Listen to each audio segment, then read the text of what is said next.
Hello दोस्तों, मैं आपका दोस्त डॉक्टर कमल मित्तल। आज हम बात करेंगे दोस्तों गैस्ट्रिक अल्सर की या अम्ल पित्त की।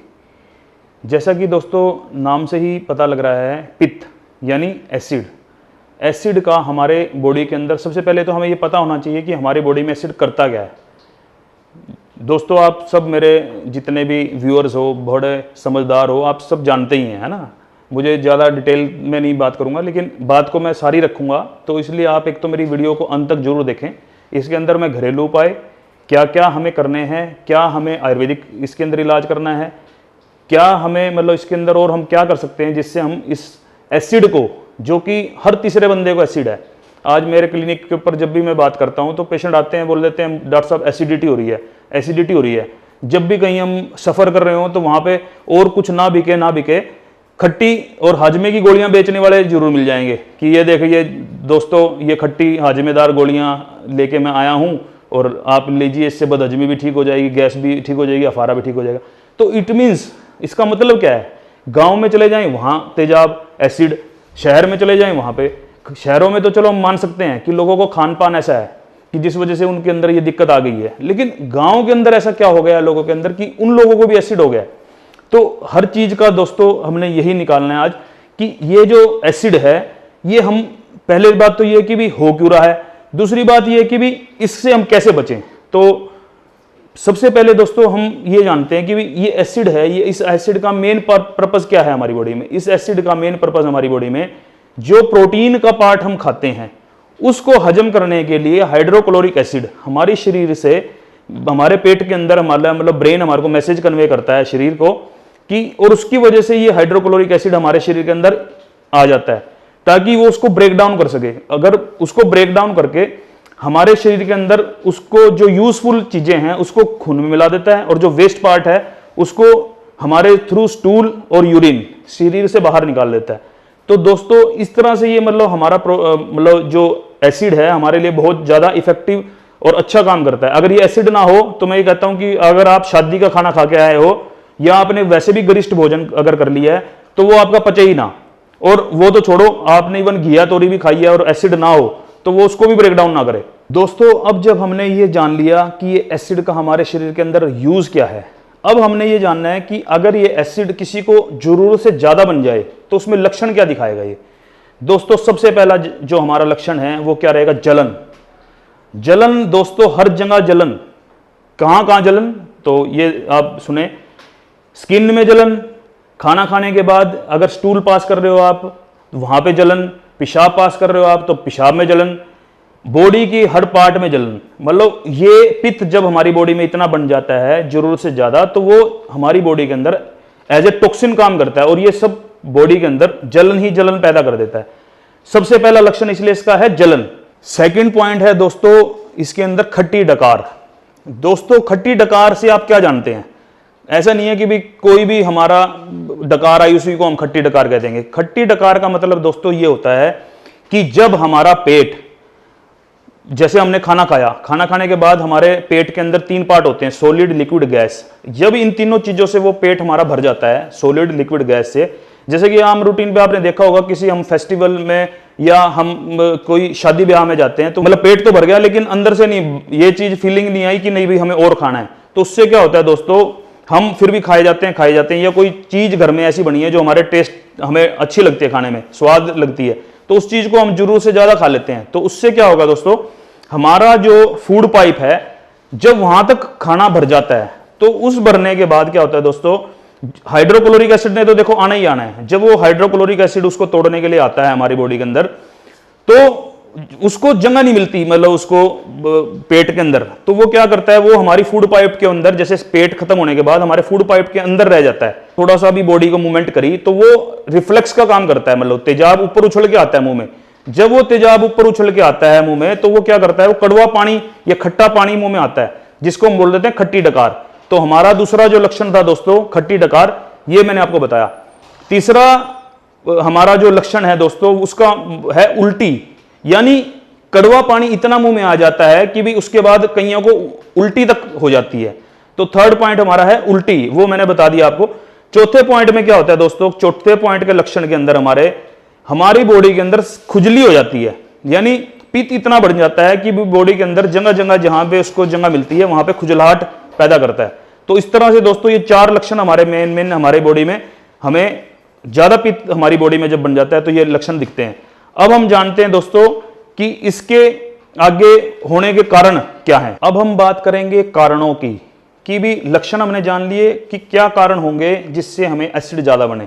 सबसे पहले तो दोस्तों जैसे भी आप किसी भी एसिड जब हमारे बॉडी में ज़्यादा हो जाता है तो हमें डॉक्टर कोई भी यही मना करता है, आपने ज़्यादा अचार मसाले नहीं खाने, आपने तला हुआ ज़्यादा नहीं खाना, आपने ज़्यादा मीठा नहीं खाना, आपने ज़्यादा नमकीन नहीं खानी चीज़ें। तो दोस्तों यही चीज़ें हमारी बॉडी के ऊपर, जैसे ज़्यादा तेज नमक, ज़्यादा तेज मीठा, ज़्यादा तेज मसाले, ज़्यादा अचार, ये जितनी भी तेलीय चीजें हैं, बाजारी आइटम, ये सब हमारे बॉडी के अंदर जब जरूरत से ज्यादा हम चीज इनका सेवन कर लेते हैं तो ये एसिड का रूप बना लेती हैं हमारी बॉडी के अंदर। यानी हाइड्रोक्लोरिक एसिड को और हमारी बॉडी के अंदर आना पड़ता है इनको हजम करने के लिए। तो जिससे क्या होता है, हाइपर एसिडिटी हो जाती है। दोस्तों क्या होता है कि जितने भी हमारे पके हुए सब्जियां हैं, पके हुए फल हैं, जिनको हम ये कह देते हैं, जिनको हमने कुकर के अंदर या हमने कढ़ाई के अंदर बना लिया, वो सब चीजें जो हैं दोस्तों एसिडिक मीडिया में चली जाती हैं, यानी वो सब हमारी बॉडी के अंदर एसिड पैदा करती हैं। दोस्तों दूसरा कारण एसिड बनने का होता है हमारे बॉडी में कि हम एल्कलाइन पदार्थों का अभाव। एल्कलाइन पदार्थ होते क्या हैं हमारी साग सब्जियों में? जो हमारे साग सब्जियां कच्ची खाई जाती हैं, जैसे खीरा है, ककड़ी है, टमाटर है, ये चीजें अगर हम कच्चे खा लेते हैं तो ये हमारी बॉडी में एल्कलाइन इफेक्ट डालती हैं, जो हमारी एसिडिटी को कम करते हैं। और इसकी एवज में अगर थर्ड पॉइंट हमारा रहता है कि एसिडिक चीजों का ज्यादा प्रयोग, यानी आम रूटीन में अमूमन हम देखो अपने घरों में सब पका हुआ ही भोजन करते हैं, यानी हम सारे जितने भी साग सब्जी हैं उसको कढ़ाई में, कुकर में हम सीटी दिलवाते हैं, जिससे क्या होता है दोस्तों उसके अंदर एसिडिक इफेक्ट आ जाता है। तो ये 3 कारण तो ये हो गए। और चौथा पॉइंट जो है मेनली वो है भय, क्रोध, यानी हमने बच्चों के ऊपर को डांट दिया तो हमारे अंदर जो क्रोध आया, या हमें किसी ने कोई बात ऐसी कह दी जिसकी वजह से हमें गुस्सा आया, या दोस्तों जिसके जो हम एक बात ही कहते हैं भय, यानी आजकल लोग जैसे कह रहे हैं कि भी कोई ऐसी डिजीज आ गई जिससे सब डरे हुए हैं कि हाँ भी कहीं हमें ना लग जाए बीमारी, कहीं हमें ना लग जाए। तो उससे क्या होगा दोस्तों, और दूसरा लोग घरों से बाहर भी नहीं निकल रहे, जिस वजह से क्या होगा, ना तो घुमा फिरी हो रही, ना लोगों के अंदर अभी भय का वातावरण होने की वजह से एसिड ज्यादा बन रहा है। तो ये सब चीजें जो होती हैं दोस्तों, ये सब कारण बनते हैं हमारे उच्च एसिडिटी होने का, यानी ज्यादा हाइपर एसिडिटी होने का। दोस्तों अब मैं आपको घरेलू उपाय बताता हूं जो हाइपर एसिडिटी को कम कर सकते हैं। इसके अंदर दोस्तों सबसे बढ़िया तरीका क्या है, आप 2 गिलास या 3 गिलास गुनगुने पानी पी लें सेंधा नमक डाल के, और फिर उसके बाद अपनी 2 उंगलियों को गले में अंदर डालकर उस पानी को बाहर निकाल दें। आप देखना दोस्तों कड़वा कड़वा पानी निकलते एक बार जब पूरा कड़वाहट निकल जाएगी तो मीठा रंग का अंदर से निकलने लगेगा, मिठास निकलने लगेगी। इसका मतलब पित्त की शांति हो गई है और कफ चालू हो गया आना। तो इसको क्या बोलते हैं दोस्तों, ये जो क्रिया है गजकरणी क्रिया है। ये गजकरणी क्रिया ये आप हफ्ते में 1 या 2 बार कर सकते हैं आराम से। ये सबसे बढ़िया तरीका है जब अगर एसिड ज्यादा बन गया तो उसको बाहर निकालना है। दूसरा तरीका क्या करना है दोस्तों, अगर आप खाली पेट आंवले का एक मुरब्बा डेली खा लेते हैं तो मैं कहता हूं कि आपको एसिडिटी हो ही नहीं सकती। तीसरा आप क्या कर सकते हैं दोस्तों, तीसरे हमने क्या करना है, नींबू आप 1 गिलास पानी में निचोड़ लें, उसके अंदर 1 चम्मच शहद या 2 चम्मच शहद डाल लें, उससे भी आपको एसिड बिल्कुल आपका खत्म हो जाएगा। चौथा पॉइंट क्या है दोस्तों, हमें घरेलू उपाय के अंदर हम क्या कर सकते हैं, चौथे पॉइंट के अंदर आप क्या कर सकते हैं, जितनी भी चीजें हैं जैसे खीरा है, ककड़ी है, इनको खाना शुरू कर दो आप। जो पेशाब में आपको जलन हो रही है, जैसे मैंने आपको बताया था जलन जलन जलन, तो पेशाब की जलन के लिए सबसे बेस्ट इफेक्ट आता है खीरा और ककड़ी को अगर आप खाने के साथ में खा लेते हैं तो आपके उसमें शांति हो जाएगी। और दोस्तों आप क्या कर सकते हैं, 5वां पॉइंट क्या है इसको घरेलू उपाय के अंदर, घिया की शक्ल देखिए दोस्तों आपने कभी घिया को आराम, कभी बिल्कुल दिमाग लगा के देखना, उसकी जो शेप है बिल्कुल पेट की तरह है। जैसे घिया होता है ना हमारा ऐसे ऐसे ऐसे करव लिया हुआ, ऐसे ही हमारा पेट होता है, उसमें भी हमारे पेट की तरह है। तो ये घिया का अगर जूस अगर आप रोज खाली पेट ले लेते हैं, और लेकिन मैं दोस्तों ये कहूंगा घिया का जूस निकालने से पहले उसको चाख जरूर लें, नहीं तो कई बार कड़वी होती है तो उसमें टिक्का लगा हो सकता है। तो आप उसको चाख लें, चाखने के बाद आप उसके अंदर उसको जूस निकाल लें, और उस जूस के अंदर अगर आप 2-4 पत्ते पुदीने के डाल लेते हैं, साथ में सेंधा नमक डाल लेते हैं, तो उसके अंदर कहते हैं ना, और सोने पे सुहागे वाली बात हो जाएगी। तो आपके पेट के लिए इतना इफेक्टिव हो जाएगा वो, बहुत बढ़िया। और आप इसके अंदर घरेलू उपायों में दोस्तों क्या कर सकते हैं, करेले के जो पत्ते होते हैं, करेले का जो पेड़ है उसके जो पत्ते होंगे, उस पत्तों को अगर 5-6 पत्तों को अगर पीस के आप उसका जो रस है अगर उसको पी लेते हैं तो, या पानी मिलाकर, तो उससे भी आपकी एसिडिटी में बहुत आराम मिलता है। और तुलसी के जो पत्ते, अगर करेले के पत्ते ना मिले तो तुलसी के पत्ते 5-7 पत्ते आप 1 गिलास पानी में उबाल लें। उबालने के बाद जब आधा रह जाए तो उसको छानकर आप वो पिएं, तो वो भी बहुत हमारे पेट की एसिडिटी को कम करता है। तो दोस्तों ये सारे के सारे मैंने आपको घरेलू उपाय बताए। अब मैं आपको आयुर्वेदिक औषधि बताता हूं कि इसके अंदर आयुर्वेदिक औषधि क्या होगी। दोस्तों आयुर्वेदिक इलाज के अंदर आपने क्या करना है, एक बहुत सरल सा तरीका बताता हूं। गाय का दूध ले लें, अगर वो ठंडा मिल जाता है तो और बढ़िया। उसके अंदर आप क्या करें दोस्तों, नींबू निचोड़ दें। नींबू निचोड़ने के बाद क्या होगा, वो दूध फट जाएगा। जो वो फटने के बाद क्या होगा, जो फटा हुआ जो पनीरी टाइप का जो पानी होता है, अगर आप उसको पी लेते हैं तो मैं कहता हूं कि वो एसिडिटी के लिए रामबाण दवाई है। और जो उसके बाद जो पानी निकल गया वो, उसको तो आप पी लें, और जो पनीर रह गया पीछे का, उस पनीर को दोस्तों अगर आप खा लेते हैं तो अगर किसी को पेट में अल्सर है तो उस अल्सर के लिए मैं कहता हूं आपको कि वो एक ऐसी औषधि हो जाएगी जो कि बिल्कुल घर की बनी हुई है और उसका कोई साइड इफेक्ट भी नहीं, और सबसे पहले इतना बढ़िया हीलर है वो कि बहुत बढ़िया। और क्या करना है दोस्तों, आपने आयुर्वेदिक हिसाब से अगर हम बात करें तो आपने क्या करना है दोस्तों, शंख बसम 250 mg शंख बसम ले लें आप। दूसरा आप इसके अंदर सूत शेखर रस ले लें 125 mg, और इसके अंदर औपत्ति कर चूर्ण ले लें 5 ग्राम।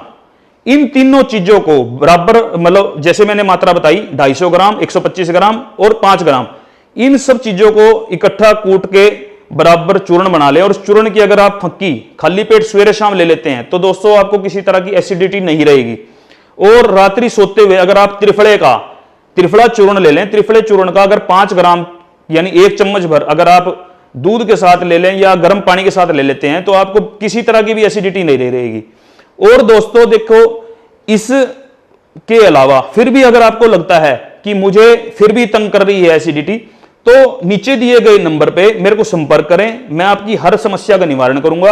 हो सकता है कि अगर आपको मान लो किसी दवाई की जरूरत है और आप नहीं उसको तैयार कर पा रहे तो मैं यहां से दवाई भी भेजूंगा आपको। दोस्तों आप लोगों के यही प्यार के लिए मैं हर बार आपके साथ आता रहता हूं।